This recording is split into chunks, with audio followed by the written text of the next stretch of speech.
आठ फेरों का आठवां वचन। आठ फेरों का आठवां वचन। स्वाति ने इसी साल शहर की कॉलेज से पढ़ाई पूरी की है और अब उसके लिए जगह जगह से रिश्ते आने लगे हैं।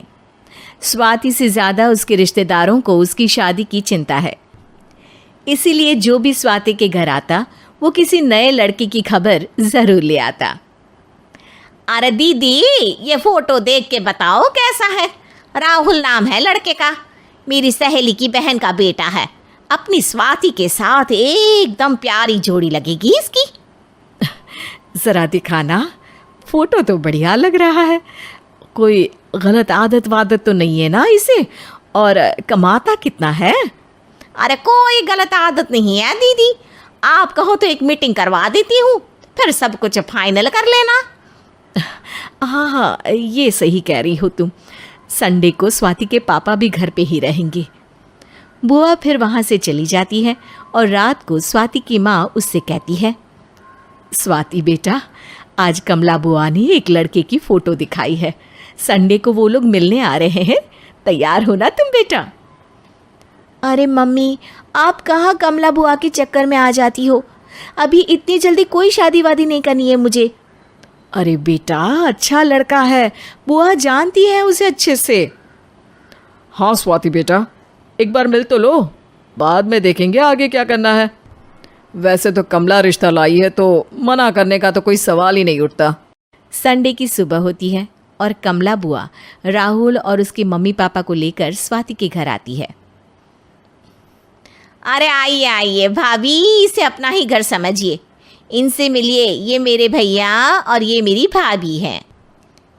नमस्ते भाभी जी, ये है हमारा लड़का राहुल, सरकारी नौकरी की तैयारी कर रहा है ये। वैसे आपकी बेटी कहाँ है? अरे स्वाति बेटा, बाहर आ जाओ। वैसे कितनी पढ़ाई की है स्वाति ने? जी, पोस्ट ग्रेजुएट है हमारी बेटी साइंस में। ये सब तो ठीक है, पर घर संभालना जानती है या नहीं? हमें कौन सी इससे नौकरी करवानी है, नौकरी तो मेरा बेटा करेगा ही। पर मैंने इतनी पढ़ाई की है और आप चाहती हैं कि मैं घर पर ही बैठी रहूं? अरे स्वाति बेटा, ये बड़ों की बात में तुम कहाँ बोल पड़ी? हम सब देख लेंगे क्या करना है क्या नहीं। हम तो इसी बात में विश्वास करते हैं कि घर के लड़कियां घर में ही रहे तो ज़्यादा अच्छा रहता है, वरना भाई साहब आप तो आजकल के हाल जानते ही हैं, कितनी घटनाएं होने लगी हैं औरतों के खिलाफ। स्वाति बेटा, रसोई का काम तो पूरा जानती हो ना?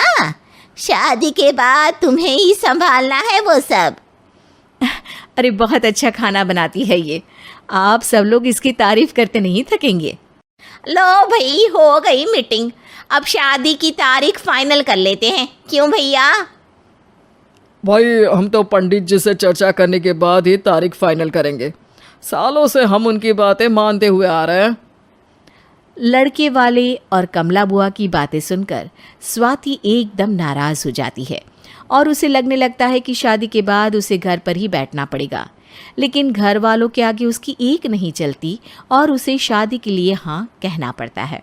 शादी का दिन आ जाता है और सब मंडप में जमा होते हैं।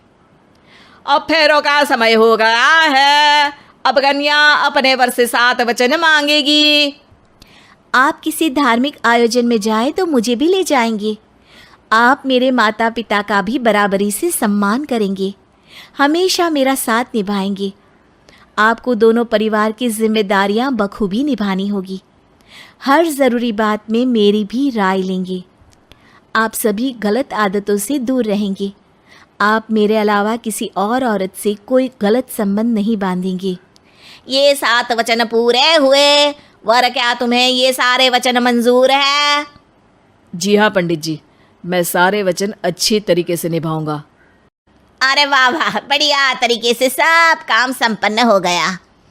तो इसी के साथ विवाह संपन्न हुआ और आज से ये दोनों पति पत्नी हुए। 1 मिनट पंडित जी, अभी एक वचन लेना बाकी है। अब कौन सा वचन है बेटा? मैं अब हमेशा के लिए किसी दूसरे घर में जाने वाली हूँ, तो पति के अलावा मैं अपने सास ससुर से भी एक वचन लेना चाहूँगी। अब कहो बेटी। मैं ये चाहती हूँ कि मुझ पर किसी बात की कोई पाबंदी नहीं लगाई जाएगी। मुझे सब कुछ करने की आज़ादी होगी और मैं भी विश्वास दिलाती हूँ कि मैं एक अच्छी बहू बन के दिखाऊंगी। स्वाति की बात सुनकर उसके सास ससुर एकदम चौंक जाते हैं और कुछ बोल नहीं पाते कि उतने में कमला बुआ बोल पड़ती है। अरे बेटा, ये भी कोई कहने की बात है? रानी बन के रहोगी तुम तो। वचन देने से पहले सोच लीजिए, क्योंकि शास्त्रों में वचन ना निभाने वालों के लिए नरक से भी बदतर सजा लिखी है। स्वाति की चालाकी से वहाँ मौजूद सब लोग प्रभावित हो जाते हैं और लोगों में बदनामी ना हो जाए, इस कारण स्वाति के सास ससुर को उसे वचन देना पड़ता है। अरे कैसी अपशकुन वाली बातें कर रहे हैं आप पंडित जी? हमें मंजूर है बेटा तुम्हारी शर्त। स्वाति अपनी समझदारी से अपनी बात अपने ससुराल वालों से मनवा लेती है और खुशी खुशी राहुल से शादी कर लेती है। अब से हर शादी में मैं खुद 8 वचन दिलवाऊंगा। ओम मंगलम मंगलम मंगलम।